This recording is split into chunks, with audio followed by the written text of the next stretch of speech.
ni ko sénégalais yu bari yëgee ab taskatu xibaar bu woy ci turu Pape Birame Bigue Ndiaye di liggéey ca RTS démb lañ ko interpellé ci moment bi muy exercer li nga xam ne mooy liggéeyam ca tribunal bu Dakar la ko fa yóbboon di couvrir l'événement bi nga xam ni moo waroon jëmmal benn déclaration bi nga xam ni le procureur de la République Ibrahima Ndoye amaloon na ko ngir leeral ci génnuk àdduna Abdoulaye Ba ci occasion wu liggéey woowu mu doon def fa lañ ko fa fekk ay gendarme civilu teg ko loxo yóbbu ko fi nga xamante ni mooy brigade de recherche bu Kër Massar di ko déglu ci coowal borom ñaari tur yi nga xamante ni dégg nañ ci ay nit ñu siiw Pape Cheikh Diallo Djibi Dramé mais kañ ci mujjee jàpp gën a siiw xëy na mooy Ibrahima Majib Seck ñu jàppee ko ca Saly ginnaaw bi brigade bu Kër Massar defee lëkkaloo ak brigade bu Saly ci lañ ko teg loxo indi ko brigade bu Kër Massar déglu ko taataan ko. Pape Birame Bigue Ndiaye nag son cas il faut savoir que comme ni ñu koy waxee ci benn langage bu ñuy faral di utiliser les téléphones ont parlé pourquoi ñu teg ko loxo wax nañ fi démb ne bi ñu jàppee Ibrahima Majib Seck dañu procéder ci li nga xamante ni mooy une exploitation technique maanaam jël téléphone am def ci ay caytu moo xam les conversations les interactions yi mu amal sur le plan téléphonique loolu lépp bokk na ci li gendarme yi def ba mën a cerner réseau bi nga xamante ni nii moom Ibrahima Majib Seck ñi muy lëkkaloowal ban réseau la bokk ak ñan ñooy ay faram yi nga xamante ni nii ñoom lay ànd nekkal bañ jàpp ci xam ni kii di Pape Cheikh Diallo ca la bokk loolu c'était une information mais aussi la ca bees mooy Pape Birame Bigue Ndiaye Pape Birame Bigue Ndiaye donc exploitation technique yi ñu def ci téléphone Ibrahima Majib Seck moo tax ñu teg ko loxo jàpp ko naka bi ñu defee l'exploitation technique dañu gis ni moom Pape Birame Bigue Ndiaye ci yenn ci ay conversation yoo xamante ni sëkk na ko ak ay nit dafay mandargaal ni kii dafay lëkkaloog ay moromi góoram gis nañ ci ay message torride maanaam ay wax yoo xamante ni nii ay waxi saay-saay la yoo xam ne mi ngi ko doon wax ak ay moromi góoram wax ya tamit ay mbiru mbëggeel la yoo xam ne du moom ak ay jigéen waaye ay moromi góoram la mu koy envoyé teg ñoom ba ci biir message ya ci la enquêteurs yi découvrir ni moom it ci ban catégorie la bokk ci ñooñu parce que gars yi bi ñu leen jàppee ba ci les informations yi nga xam ne ñu ngi koy def dinañ déterminer kii ndax ab góor la boo xam ne dafay melokaanu jigéen ñu koy sàkku wala moom ab góor la boo xamante ni nag moom mooy sàkku ay moromi góoram moom nag bi ñu ko caytoo ak les conversations ak exploitation technique yi ñu def gis nañ ni moom ca ñu catégoriser yosi la parce que am na wubi mooy ña nga xam ne ñoom la ñuy sàkku ci catégorie boobu mën na ci jël l'exemple de Pape Cheikh Diallo moom wuy bi la mais bu ñu xoolee moom Pape Birame Bigue Ndiaye ca catégorie yooseel lañ ko boole maanaam moom mooy sàkku ay moromi góoram donc loolu itam la fës la ci li nga xamante ni mooy l'enquête ya ba ñu defee loolu ba pare moom Pape Birame Bigue Ndiaye waa gendarmerie wala boog brigade de recherche bu Kër Massar yamuñ ci taataan ko jël nañ ko yóbbu ko këram def li ñuy woowee benn perquisition à domicile dem xool këram ndax am na ci des éléments yu ñu mën a fekk foofulee loo xam ni dina mën a conforter wala boog jox beneen orientation enquête bi nga xamante ni nii moom Pape Birame Bigue Ndiaye war nañ ko ci mën a toppee wala dolli ko ci dossier am di wax ni am na ci yeneen arrestation yoo xamante ni ña ngi koy xaar parce que téléphone Ibrahima Majib Seck bi ma wax ni ci la ñu jaar ba jàpp Pape Birame Bigue Ndiaye am na ci ñeneen ñoo xamante ni nii daañu leen taataan parce que keneen ci détenu yi am na kenn ku ñu jàpp moom démb juñoon nañ ko gendarmerie publié nañ ko ci seen page Facebook kenn ci ñooñu reconnaître na ni moom borom ñaari tur la depuis 2021 te aussi mi ngi doon def des rapports sexuels non protégés maanaam am jàngoro sida ba pare di sëkk ak ay nit te du aar boppam bi ñu defee loolu médecin chef bu Kër Massar dañ ko saisir pour que mu def benn test bi nga xamante nii dafa ñeel kookilee kooku noonu tamit ñu gis ni effectivement d'après li mu wax séropositif la maanaam dafa amee jàngoro ji di sida donc pourquoi ñu ne yeneen i arrestation mooy même personne boobu bu weesoo Ibrahima Majib Seck même nit kooku tamit joxe na yeneen tur ci liste yooyu noonu muy ay partenaire am ñu ne mënees nañoo xaar ay fan wala ci semaine bii ñu nekk yeneen i célébrité yoo xamante ni nii ñoom itam daañu leen tudd ci mbir mi Pape Birame Bigue Ndiaye di dellu fàttali ni gannaaw loolu placé nañ ko garde à vue di ko toppee même topp wala boog yenn ciy topp la ñuy poursuivre ñenn ñi nga xam ni bokk nañ ci même réseau bi parce que benn dossier la association de malfaiteurs mbootaay def ko du ñaawteef transmission volontaire du VIH sida même s'il faut préciser kaaw Pape Birame Bigue Ndiaye moment bi nga xamante ni nii ñoo ngi koy placé garde à vue defal nañ ko test maanaam testu sida di xool résultat yi la muy joxe kon loolu benn élément la boo xam ni mi ngi xaaragum mais mise en danger de la vie d'autrui bu dee ni am na tamit mënees nañ ko ci toppee blanchiment de capitaux waaye tamit complicité d'offre ou de cession de drogue maanaam mayante sinébar wala boog di ko jaay seeni biir parce que ci biir enquête bi nga xam ni brigade de recherche bu Kër Massar def nañ ko dañu découvrir ni y a une consommation bu am solo bi nga xamante ni ñoom góor jigéen yi ñu ngi koy jëfandikoo ci seeni rapport maanaam di jëfandikoo sinébar ngir mën a am melokaan goo xamante ni nii xëy na daf leen di permettre ñuy gën a mën a def seen yëfi saay-saay donc Pape Birame Biga Ndiaye dafa ñëw dolleeku ci ñeneen ña ñu jàpp bu leen boole ñu toll ci fukki doomi aadama ak juróom-ñaar yoo xam ne jamono jii ña ngi leen teg loxo beneen information bi mooy ci fukki doomi aadama ak juróom-ñaar yi muy 17 personnes yu teg loxo di ay borom-ñaari tur wax naa ni léegi wàllum test da leen koy defal ci test yi ñu jot a defagum fukk ak ñaar ci ñoom maanaam 12 yi dañu amee jàngoro ji nga xam ne mooy sida ñeenti ñi ñoo ci ñoom la ñu mën a wooye ay séronégatif maanaam jàpp nañ ni ñii amuñu sida benn bi ci des muy Pape Birame Biga Ndiaye wax naa ni test yi def nañ ko on attend les résultats ba xam moom it ca dossier am dañ ci yokk leneen muy transmission volontaire du VIH sida ak yeneen yi nga xamante ni xëy na ñu ngi koy jibal ci dossier bi di fàttali dossier la boo xam ne mi ngi jib depuis le 4 février 2026 kañ ca njëkk a jàpp mi ngi wuyu ci turu Pape Salif Ral Thiam am ñaar fukki at ak benn gannaaw bi ñu ko dénoncé waa brigade de recherche bu Kër Massar ca la ñu defee ay enquête parce que pourquoi moom Salif Ral Thiam dañ ne non seulement borom ñaari tur la mais dafa am jàngoro ji nga xam ne mooy sida wër di ko wàllaate bi ñu ko tegee loxo def test yi gis nañ ni effectivement séropositif la te moom xamoon na ni séropositif la waaye moo koy tay di dem di sekk ak ñeneen ngir mën leen koo wàll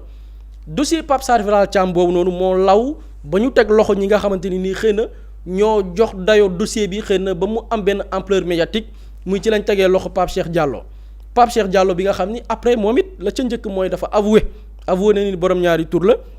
wax naa ni kuñ ci jàpp dañ la defal test de dépistage maanaam xool ba xam da nga amee jàngoro ji di sida ñu gis ni effectivement dafa am jàngoro ji nga xam ni mooy sida biñ ko auditionné laaj ko ndax xamoon na son statut sérologique maanaam ndax xamoon na ni il était séropositif maanaam amoon na jàngoro ji nga xam ne mooy sida wax na ni effectivement am na ko xamoon na ni itam am na ko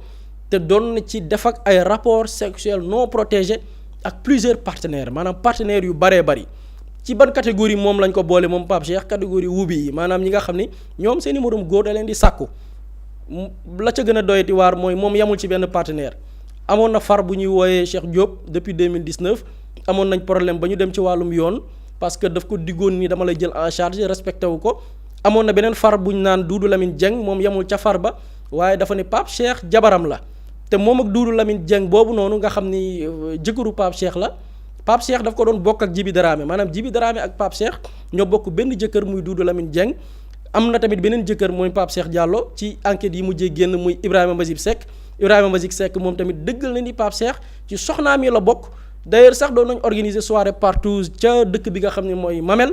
donc loolu moo jib ci xibaar yi nga xamante ni nii am na Ibrahima Mbazib Seck boobu ci kenn ci éléments yi nga xam ne nii moo tax ñu jàpp ki nga xam ne mooy Pape Birame Biga Ndiaye di ab taskatu xibaar plutôt di liggéey ca kër gi nga xam ne mooy RTS Soxna Rabatulaay. jërëjëf Boury léegi buñ duggee ci kook dañuy continuer di waxtaanee lii. waaw dinaa ci laaj oustaz ñu laaj oustaz yi après. parce que wala boobaa yow da ngay changer mbir yi. waaw mun nañ koo kiyal waa. nag yow da lay bëgg a muñ ba sonn mais vraiment je pas. ma yàlla baal waaw bëgg naa laa muñ ba sonn mais mënatuma daal. ça fait combien de temps depuis le 4 février ba léegi maa ngi lay muñ. muñal rek. mais mënatuma daal. Sénégalais yi nee nañ foog ñu toppal leen dossier bi. mënatuma de. nañu muñ ndax si plateau bi rek gedd dem Pape Samba.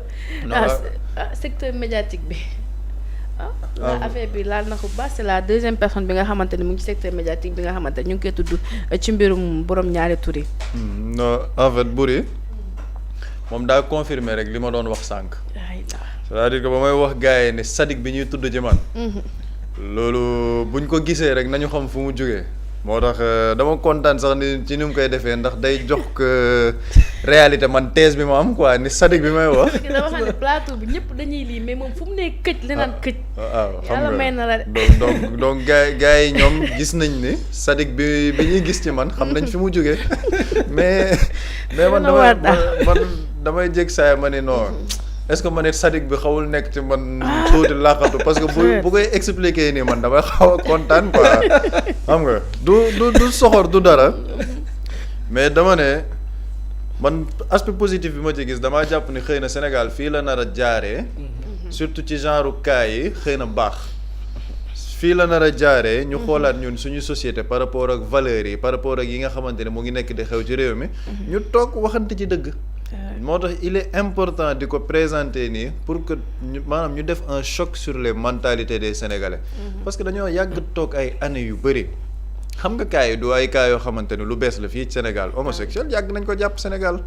yàgg nañ fi gis ñu ne ñu amoon na un mariage homosexuel fenn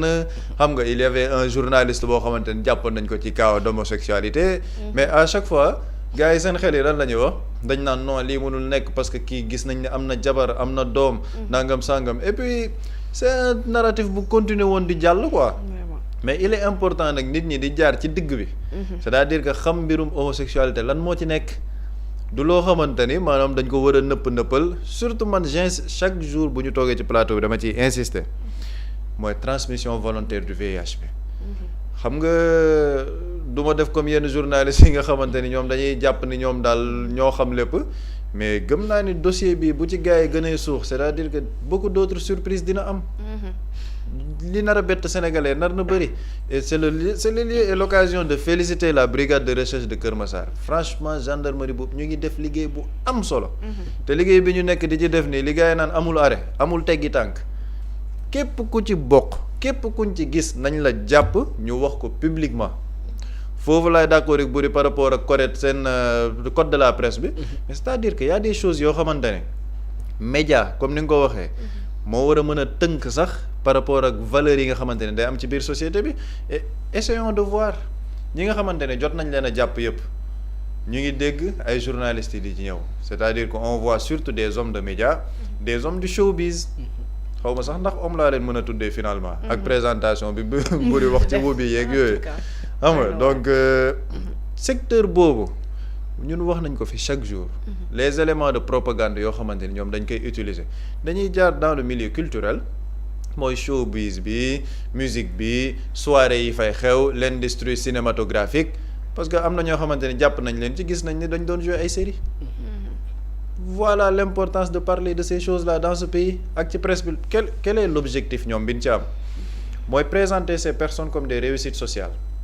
ñu am benn dayoo boo xamante ne dañ koy am ci réew mi am benn statut boo xamante ne dañ koy am ci réew mi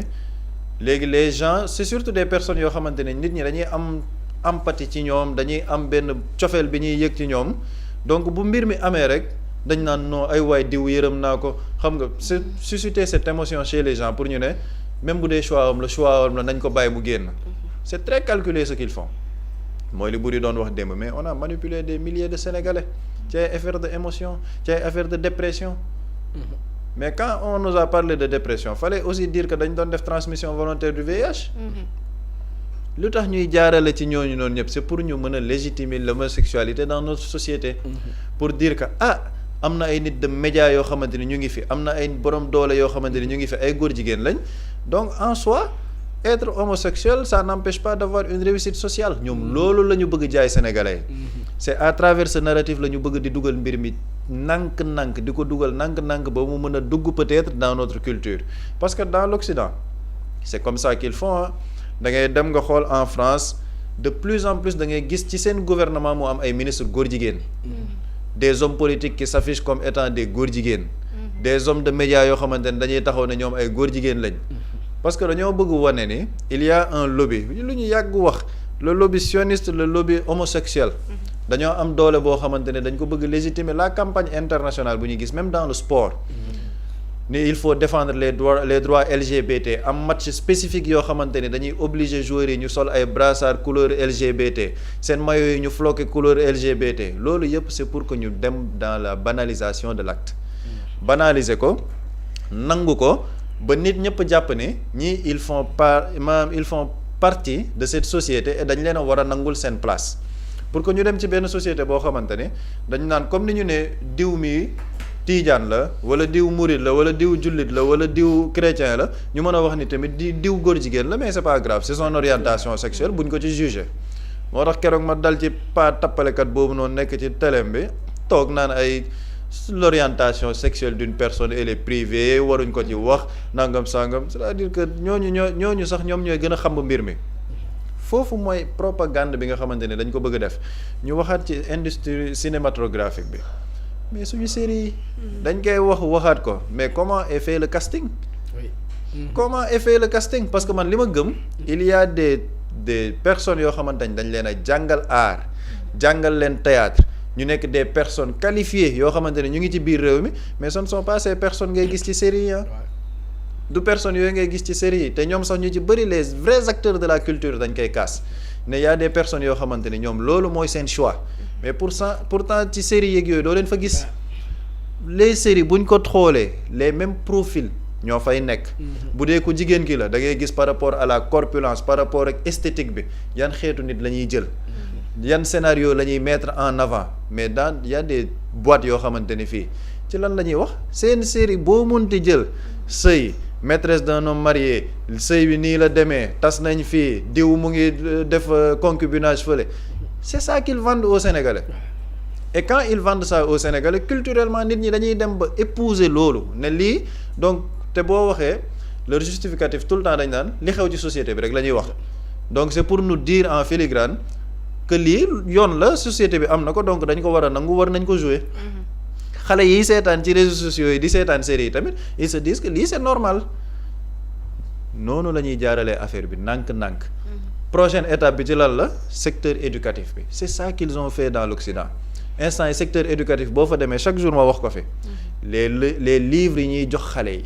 yenn dessin animé yi ñu leen di jox dañuy def de telle sorte que pour xale yi nangu ni góor ak góor sëy yoon la même boo xoolee sax même sur WhatsApp na gars yi dem vérifier li may wax emoji yi xam nga bu njëkk ba dafa amoon góor ak jigéen taxaw am seen doom mais léegi yokk nañ ci sax góor ak góor am doom ce sont de petits trucs subtils pour mën ko nanguloo nit ñi ci seen mentalité yi looloo tax nag au Sénégal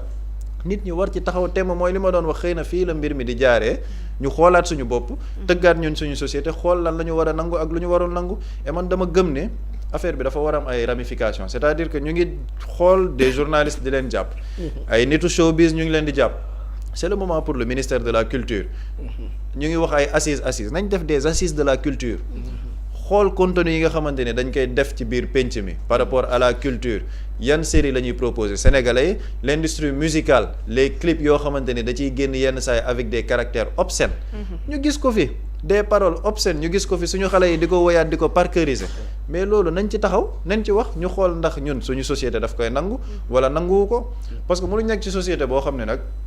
à chaque fois bu amee ay événements religieux yu xew suñu kilifa diine yi di artu ci loolu ci crise des valeurs bi am Sénégal ci li nga xamante ne ñu ngi koy wax par rapport ak ndaw ñi ni ñu leen war a ñagee man damaa gëm ni loolu yëpp ñuy artu mais les fléaux on les connaît li ngay indi nit ñëpp xam nañ ko démb maa ngi koy wax fii ay nit yu nekk ci TikTok bi di def ay lèvres roses di rocce ay tuñ di biiño ko di waaye yow di bañaxu waaye yow nit ñi di ko gis ci réseau yi di ko légitimer xam nga te nit ñi ñu ngi ciy teg seen bët il faut qu'on en parle et il faut que l'autorité régule loolu nag buñ ko ci deful mais on va continuer de voir maa ngi sax am ñu ne il y a beaucoup de personnes yoo xamante ne ñu ngi jéem a daw réew mi parce que ñoom ci réseau boobu la ñu bokk pour conforter li buri doon wax démb dañoo war a def loo xamante ne képp kuy góor jigéen da ngay tiita toog Sénégal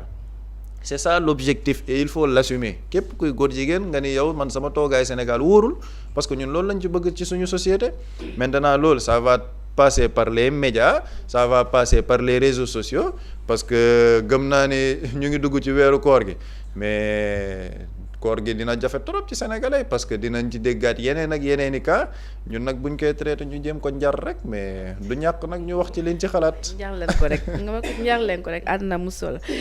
bu est-ce que lii bu yàggee du créer psycho ci sénégalais parce que ñu ngi ciy tudd aussi c'est compliqué daal li nga ci war a teg sax nga dul xam ak lu ñu la war a laaj sax nga dul xam à la fin tellement que ay nit lañ yi nga xamante ni doo leen séentu sax ci mbir yi rawatina ku ñu mujjee jàpp ak tamit nga dégg ñu ne ci 17 personnes ñu jàpp 12 yëpp ñu ngi woyee jàngar googu di jàngoro sida ban jàngat nga mën a am ci mbir moom noonu surtout côté sida bi. da nga junj wala da nga laal benn mot bu am solo muy est-ce que du créer psychose effectivement créer na psychose pourquoi waajur bi toog di dégg lii parce que dans ce dossier boo jëlee la liste des 17 personnes ay jeunes yu am 21 ans ñii 25 ans ñii 22 ans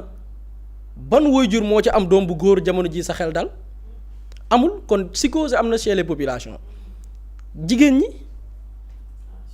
xam nga bu njëkk ba tappale gi ñu doon wax lan moo nekkoon tappale bi ay temps bàyyi leen diw bi ngeen wax góor jigéen parce que am na jabar am ay doom tey gis nañ dans ce dossier là am jabar am doom taxu da nekk teewul nit ñi nekk ay góor jigéen léegi psychose bi ngay wax dafay ñëwaat léegi jigéen ñi nag ban jigéen la sa xel dalati ci sa borom kër parce que ay borom kër la ñu gis de ñu ci bari ay borom kër lañ am soxna ami doom donc psychose bi am na ñi nga xam ni nag dañuy xeex ci wàllum valeur xeex ci wàllum jikko yu baax kenn waxatu ko li ko waral nag du lenn lu dul man dama gis ni parce que am na kuñ ci jàpp mu ne tayuma ko dañ ma liggéey wala nangam loolu moom dawatul suñu yaram c'est-à-dire que yooyu moom pardon bu ko fi kenn waxati parce que nit moo toog nii dañ maa sànni korte dañ maa liggéey mooy li may wax démb rek sénégalais yi dañoo sonn sénégalais yi sonn nañ ñenn ñi seen wujj yaay yi sonn nañ loola dal nga ne sénégalais ya ma ko teg loola dal nga ne sama wujj yaay ma liggéey alors que nit ki bi muy wax loolu moom il était conscient qu'il était séropositif la mu toog décrire ko ci télé bi ne dañ maa sànni korte dañ maa liggéey moom bi muy wax loolu xamoon na ni il est séropositif il est conscient que jàngoro ji moo ko dal mais teewul mi ngi koy tay non seulement di continuer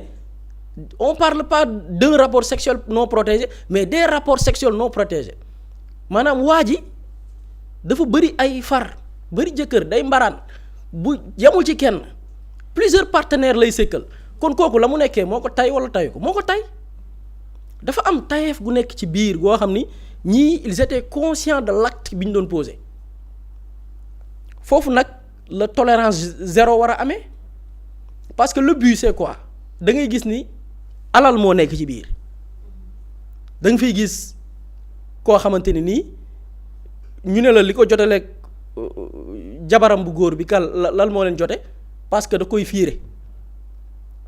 lu leen njëkk a jotale ñu ne woy parce que daf ko diggoon ni dama lay fayal appartement jël la en charge defu ko nga gis ni daf ci am chez ces personnes là ay nit ñoo xam ni bëgg lu yomb la ñu def nekku góor war a dem saay maçon yi war a dem jàngi tailleur wala dem nekk mécanicien y'a tous les métiers yu góor yàlla war a def ci dëkk bi wala nga dem jaay def commerce mais nga lànk ne yow doo dem liggéey bëgg ko teg fan ci sa moroomu góor yor la di la sàkku wala nga koy sàkku jëlal la appartement di la ravitailler bëgg lu yomb daf ci am tayeef la c'est-à-dire que dafa am ñoom dañu bëgg lu yomb loolu am na ci mais aussi on parle des secteurs yi nga xamante ni mais c'est des secteurs yoo xam ni tey ku xool la situation xam nga buñ ne surtout ñun suñu secteur bi muy secteur du média mais quand on parle de journaliste ay catégorie lañ daf ci am des journalistes yoo xamante ni ñoom ay borom ñaari tur lañ am ci des journalistes yoo xamante ni ñoom même buñ ko nekkul ñoom dañoo porter agenda bi il faut que les sénégalais identifier xam nga sànq yaa ngi wax benn màggatum saay-saay mu nekk ci benn télé di def ay intervention moo ko tay de mag la boo xam ni fu ñuy waxee lu bon moom moo koy défendre ñooñu mérité wuñu respect dafa am ci xam nga naan mag mën naa ba cim réew mais ak i magam am na mag yu respect yu ñu war a jox war ma ci dëkk bi am na mag yu baax yu ñu war a déglu ci réew mi am na mag ñu war a jox war ma mais am na ci ay mag ñoo xam ne ay màggatum saay-saay lañ mooy màggat boobu ngay wax journaliste bu perte boobu noonu ci màggatum saay-saay la parce que moom il fait partie des personnes yoo xam ne dañuy faire la propagande de l'homosexualité agenda bi loolu la y a des journalistes yi qui sont dedans mais y a des journalistes yoo xam ne ñoom ñooy porter agenda bi mais bi ñuy fi invité soxna Ndeye Diop Ndeye Askan Wi wax na ko ab journaliste man xam naa ban journaliste la moo ko ne maire seen xeex bi du dem fenn parce que li ngeen bëgg fii ci réew mi du fi amee journaliste moo ko wax kooku lan lay liggéeyal il travaille pour ses lobbies nit kooku noonu moom ngay gisaat na sénégalais yi seetlu sénégalais yi nañu yor seeni xel di seetlu nañu seetlu yan journaliste ñoo fi défendre góor jigéen ñi ak di leen wutal ay porox ndoll di xool des failles même de l'arsenal judiciaire bi am Sénégal ñu essayer di ci wutal ay porox ndoll ay góor jigéen ñan la na Sénégalais yi observé donc nga gis ni agenda bi dafa yaatu y a les médias y a le secteur du showbiz Pape Samba mi nga wax wàllu casting dossier wu 17 personnes yi ñu jàpp ñaar ay joué katu série lañ te loo bi pourquoi les gens parlent de la criminalisation ñu bari bu ñu déggee criminalisation dañoo yaakaar ne criminalisation li ko intéressé rek mooy jàpp ni tëj ko 10 ans wala 15 ans non non peine bi moo ci gën a ndaw la loi bi criminaliser ngóor jigéen dafay viser la propagande parce que boo xoolee ñi porter cet agenda là muy góor jigéen ñi ak seeni bailleurs ya nekk bitim réew dañu dem ba xam ni on peut pas passer par les lois pour légaliser ko loolu dafay nekk une décision brutale et les populations duñ ko accepter comme boo jëlee l'exemple du Sénégal il faut savoir que ces gens sont plus renseignés même que même suñu état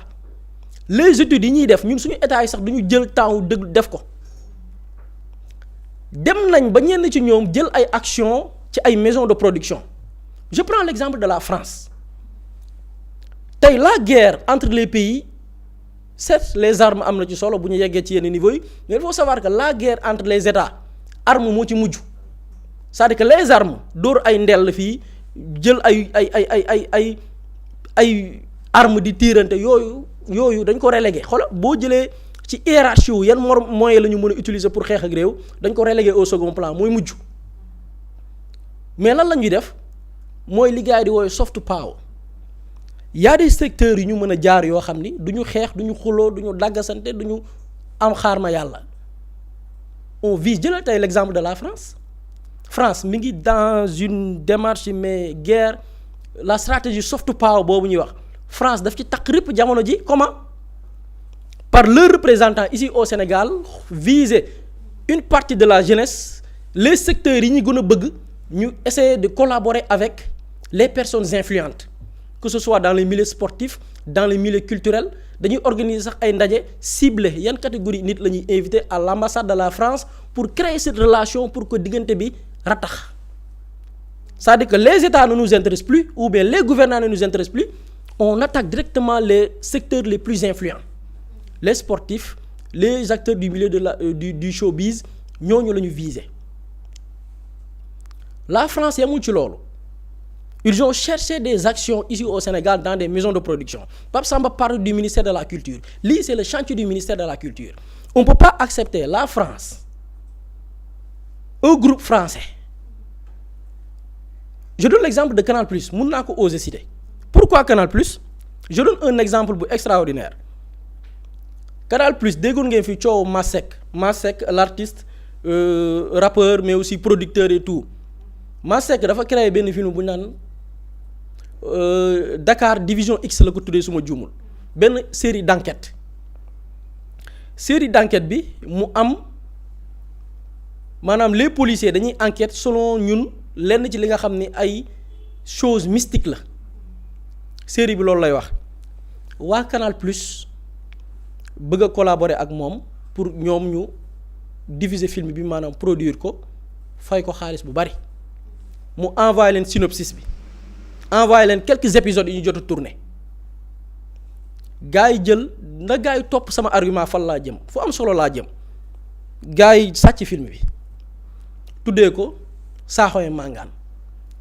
bi Canal+ sàccee Saaxoy Mangane qu'est-ce qu'ils ont fait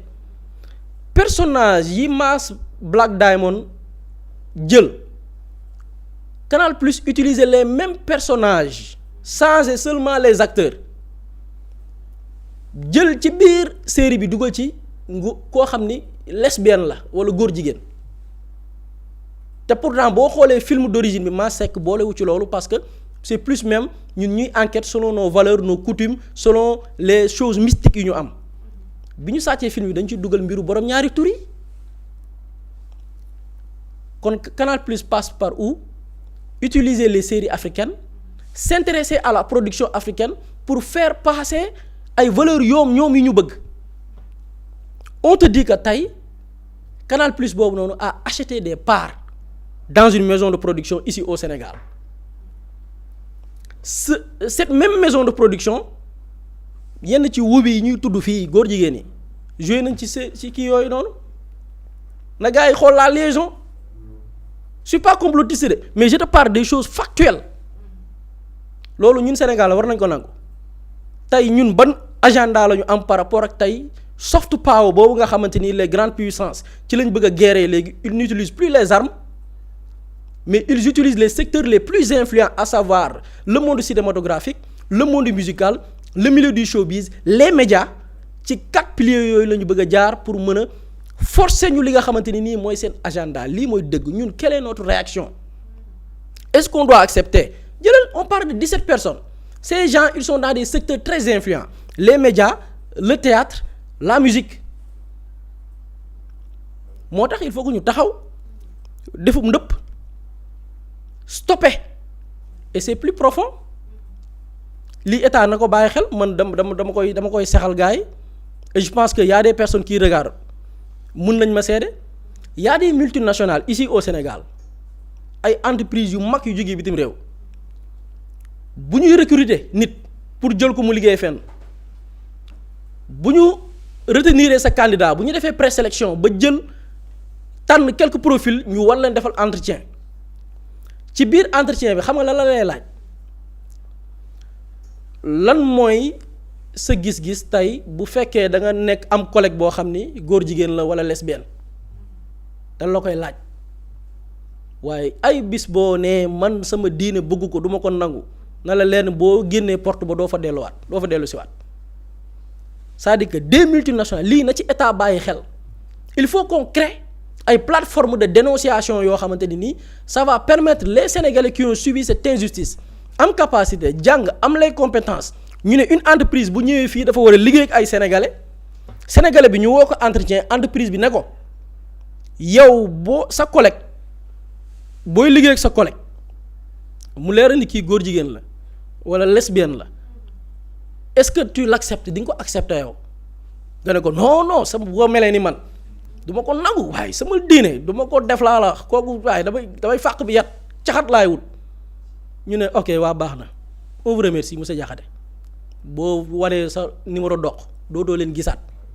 lii il faut que état tamit bàyyi ci xel y a des multinationales qui recrutent sur la base que nit ki il est homophobe c'est-à-dire que ñoom ils ont des valeurs yoo xam ne dañu jàpp ñun dafa war a nekk suñuy valeur par force sinon duñu la recruter lii aussi mbir la moo xamante ni nii dañ ci war a duut baaraam taxaw ci parce que gars yi ñoom liñ naan ànd boyal mu taw a boy da nga koy ëppee boor bu ne tey seeloo bi ñu ngi ëppee boor bu ne